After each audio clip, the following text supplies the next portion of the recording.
But one company which is actually to manage to deliver good set of numbers, that's Escorts. Let's take it across then, and we have with us Mr. Bharat Madan, the Group CFO at Escorts, joining in on the show right now. Mr. Madan, hi, good morning. Good to have you on the show. Despite the lockdown and the soured sentiment across the auto majors, you've managed to deliver 200 plus bips margin expansion. Was there a one-off in the fourth quarter, or do you think that you managed to withstand all that the rest of Motown was facing? Well, I think this both reasons mix for the quarter. So obviously, since the entire nation went into lockdown all of a sudden, so obviously there was some inventory buildup which happened, which led to some positive impact on the margin front too. But even otherwise, we're expecting this quarter to be a record quarter in terms of margin performance. If the quarter was normal, probably we would have ended with another record volumes and record numbers in this quarter in the history of this company. So we remain bullish, I think, on the segment and as well as in the margin front. So we did a lot of operational efficiency which are paid in this quarter, irrespective of the fact that there's some one-off which has happened because the inventory build-up is close to 2%. But otherwise also, I think the margin remains good. The commodity price is very softened, and whatever operational leverage the company was working on, they started paying results. Sure. I was just going through your con call as well, and you seem pretty positive on the tractor industry growth. What gives you this bullish sentiment right now? Because across channel checks that we're running, we're getting very mixed signals. While sure enough, the COVID impact hasn't hit the rural segment of the country as hard, but sales are still pretty bleak. Why then are you so bullish about tractor sales going forward?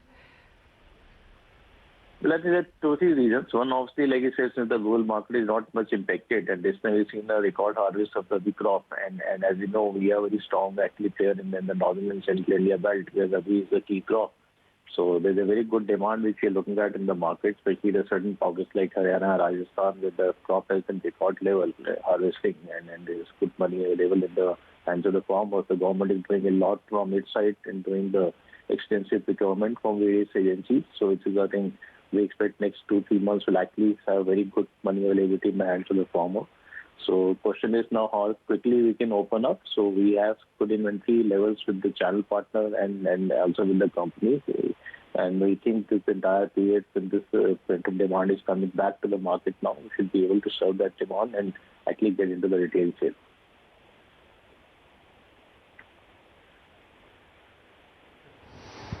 sale. Given that this time the winter crop has been strong, the farmers in a sense also have got a lot of money from FCI.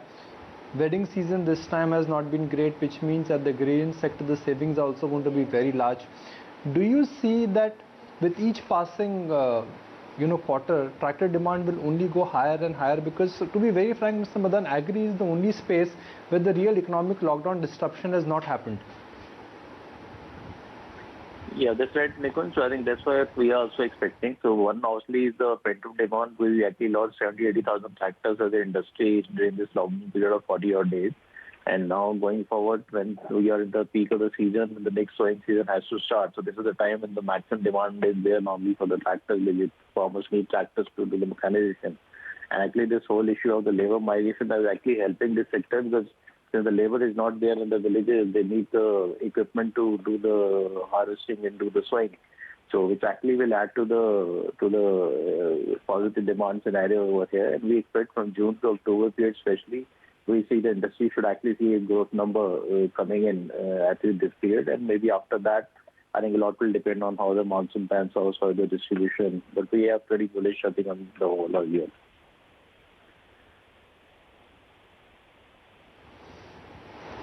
What is your understanding of the second-hand tractor market? In this kind of a time, do you think the second-hand car market could also pick up and that could also have an impact on your sales, or there is nothing like second-hand tractor market, it only is there in second-hand cars? No, so there is a good second-hand tractor market. So if you know, about 60% of the sale actually happens under the replacement program. So where the exchange happens for the old tractor, the new tractor. So in between during the lockdown, obviously the things got stuck, but now we see that recovery should also happen.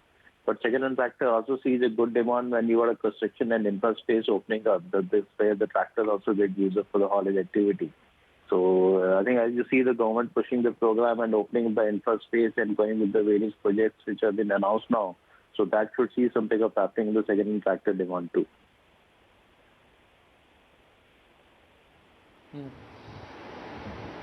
Which are some of your plants where if lockdown continues in parts of India, operations will remain unaffected? You know, the reason I'm asking you this is because making a tractor or a car is just beyond an assembly line. There are parts which have to be sourced from all parts of India. And given that, you know, Maharashtra, the lockdown has got extended, we know that there are some other challenges in some other states. Can you operate at efficient capacity, and do you have enough raw material stroke auto parts with you that your operations will not get affected? Yes, I think, like you said, so supply chain is going to be one of the challenge. So we see, I think, the problem more on the supply side than at least on the demand side. So that is for the next few months. So we have about 600 odd suppliers who are spread all over India, and especially a lot of suppliers who are also in the red zone today, especially in Maharashtra and South Belt. So there will be, I think, issues. I think there may be disruption, but like you said, this is a new normal now. So we'll probably keep on looking at these issues coming up. Some suppliers coming from red to orange zone to green zone, and some moving from green to red zone. So that's why I think there has to be a very dynamic planning exercise which has to be in place, and probably it would be a good idea for some time to actually build up inventory as you see the opportunity, so that you don't see disruption on the production front. So, but yes, we think that this is like a new normal. So gradually, obviously, the companies can't afford to keep factories closed. So gradually, the things will open up. So we are right now operating only at 20% of the efficiency in our plants in Faridabad. And we expect by June we should be able to take it up to about 50% level. And we've been given permission by the government to operate with 75% workforce now. And by July we expect everything should come back to normal. And hope by that time the supply chain also will be actually reaching this normalcy. Have any showroom sales started for Escorts? I mean, are you getting a sense that customers are now walking into showrooms where economy is open, they are looking at a tractor, touching at a tractor? Has that activity started? Yes, so in our case, like it's more, almost 60-65% of the dealers' showrooms have been opened now. And if you talk about the workshops, the service activity was actually allowed to open up right on 3rd April, within 10-12 days of the lockdown.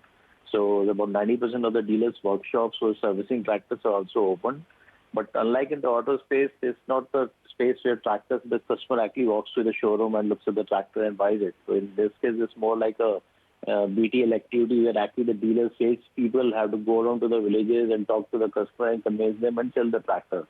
So dealers visit, farmers visit to the showroom actually is the last option which happens. So we don't think opening a showroom really has a concern. That is now. I think issue was more whether dealer is able to operate full capacity, sales executives are able to visit the villages and go and talk to the farmers. This activity has started now, like you said, in 60-70% of the cases. But every day we are seeing a good opening of the dealer showrooms now. Almost 60-70 showrooms are opening now every day. So we expect in another week to 10 days time, probably 80-90% of the dealership will be open. Sure. Mr. Madan, one final question. What is it that you can tell us about the lending environment? Because as we understand, banks are turning increasingly risk averse. Do you think they would be willing to lend to the agri sector? So we've been talking to various banks and NBFC, I think the last fortnight, almost 15-20 institutions we have been contacting. So I think more or less they all seem bullish on the agriculture front. Yes, they have been concerned around other sectors, with the moratorium coming in, the liquidity getting hit. So initial period, we had seen this impact, especially when the total lockdown was there, where it requires the NBFCs and banks field team also to be there in the field to do documentation, look at the field inspection. So the process itself involved a lot of physical involvement from the people side. And then there were cases of on the positive corona cases which came up in some cases. So that actually banks and NBFC had stopped in between. But now many of them actually done the digitization. They have been able to do the automatic approvals digitally, sitting at a remote location. And in many cases, the field inspections are also started now. So banks and NBFC sector also today is operating with almost 50-60% of the branches in these areas, rural areas where we are present. And then the impression which we are getting is today, so the farmer has the money, they are coming to the branches of these NBFC banks to pay the installment, but it's the other way around, where the banks are closed, NBFC branches are closed, so they're not able to pay. So which is a very positive sign, because the money availability is not an issue. So I think as soon as they keep opening their branches in these areas, which is the activity will actually pick up, and financing should not become an issue. And it's a preferred actually area where the banks and NBFC would like to lend, where the money is secure and the money is available to the farmers today.